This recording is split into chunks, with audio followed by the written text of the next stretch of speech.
ഞങ്ങളെ സംബന്ധിച്ചിടത്തോളം ഞാൻ ഒരു കാര്യം മാത്രമാണ്, ഞാൻ വസീഫ് എന്നൊരു സത്യവിരുദ്ധ പ്രസ്താവന പറഞ്ഞു എന്നുള്ളത് കൊണ്ട് വസീഫ് 100% നമുക്ക് തമ്മിൽ കൃത്യമായിട്ട് വേണമെങ്കിൽ ചെക്ക് ചെയ്യാം.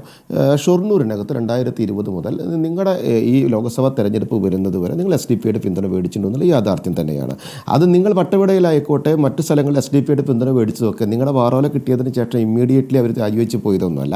അതൊക്കെ ജനങ്ങൾ തിരിച്ചറിഞ്ഞ് വിഷയങ്ങളായ സമയത്ത് മാത്രമാണ്. നിങ്ങൾ ഒരു ദിവസം അരനേരോ അല്പനേരമോ ഒന്നുമല്ല നിങ്ങൾ ഈ ഭരണം കൊണ്ടുപോയത് SDP പിന്തുണയോടെ നിങ്ങൾ കാര്യം മനസ്സിലാക്കുക. പിന്നെ ഒരു കാര്യം നിങ്ങൾ ഈ നിയമസഭയിൽ നിങ്ങളിപ്പോൾ ഉണ്ടല്ലോ, അതിന് രേഖയുണ്ട് അവിടെ ഒരു രേഖ. ആ രേഖ എന്ന് പറഞ്ഞാൽ പണ്ടൊരു ആര്യാടൻ മുഹമ്മദ് എന്ന് പറയപ്പെടുന്ന ഒരു മന്ത്രി ഉണ്ടായിരുന്നു കോൺഗ്രസിൻ്റെ.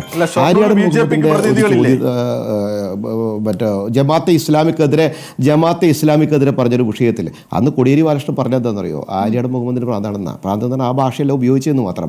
ആര്യാടൻ മുഹമ്മദ് മൃദു ഹിന്ദുത്വവാദത്തിൻ്റെ വക്താവാണെന്നാണ്. നിങ്ങളുടെ നിയമസഭയിൽ പോയി നോക്കും, മൃദു ഹിന്ദുത്വവാദത്തിൻ്റെ വക്താവാണ് എന്ന് മറ്റേ ജമാഅത്തെ ഇസ്ലാമിയെക്കുറിച്ച് പുകഴ്ത്തി പറഞ്ഞ നേതാവിൻ്റെ പേരാണ് കോടിയേരി ബാലകൃഷ്ണൻ. അദ്ദേഹത്തിൻ്റെ പാർട്ടിയുടെ പേരാണ് CPIM. നിങ്ങളൊരു കാര്യം കൃത്യമായിട്ട് മനസ്സിലാക്കിക്കൊള്ളുക, മത തീവ്രവാദമുണ്ട് എന്നും ന്യൂനപക്ഷ വർഗീയവാദം ഈ നാട്ടിലുണ്ട് എന്നും നിങ്ങൾ അംഗീകരിച്ചു എന്നുള്ളതാണ് കാലത്തിൻ്റെ യാഥാർത്ഥ്യം എന്ന് പറയപ്പെടുന്നത്. ഞങ്ങൾ കാലങ്ങൾക്ക് മുന്നേ ഈ വിഷയം പറഞ്ഞിരുന്നു, കാലങ്ങൾക്ക് മുന്നേ ഈ വിഷയത്തിനെതിരെ ഞങ്ങൾ പ്രവർത്തിച്ചിരുന്നു.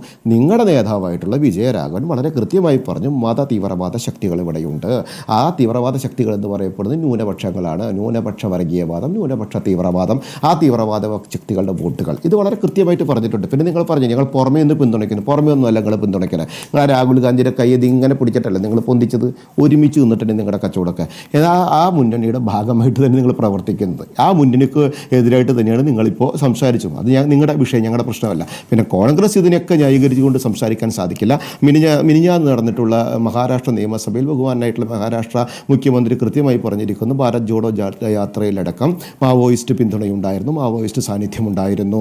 കാഠ്മണ്ഡുവിൽ മഹാരാഷ്ട്രയിൽ കോൺഗ്രസിനെ ജയിപ്പിക്കുന്നതിൽ മാവോയിസ്റ്റ് ഗൂഢാലോചന കാഠ്മണ്ഡുവിൽ വെച്ച് നടന്നിട്ടുണ്ട് എന്നുള്ളത് ആഭ്യന്തരമന്ത്രി മുഖ്യമന്ത്രി നിയമസഭയിൽ പറഞ്ഞിട്ടുണ്ട്. അപ്പോൾ സ്വാഭാവികമായിട്ട് ഈ തീവ്രവാദ ഈ സ്വഭാവമുള്ള ആളുകളെയൊക്കെ സംരക്ഷിച്ച് പാലൂട്ടി വളർത്തുന്ന ആളുകൾ തന്നെയാണ് CPM-ഉം കോൺഗ്രസും.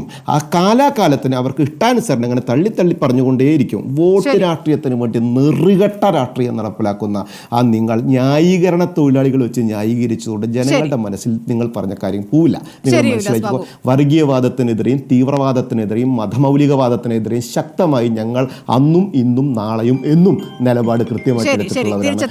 അതുകൊണ്ട് തന്നെ സ്മൃതിയുടെ നേരത്തെ ചോദ്യമില്ലേ CPM-ന്റെ അതേ നിലപാടാണോ എന്ന്, അത് തെറ്റാണ്. ഞങ്ങൾക്ക് CPM-ന്റെ നിലപാടല്ല, ഞങ്ങൾക്ക് ഞങ്ങളുടെ നിലപാടാണ്. ശരി, തിരിച്ചെത്താം ഇടവേളയ്ക്ക് ശേഷം.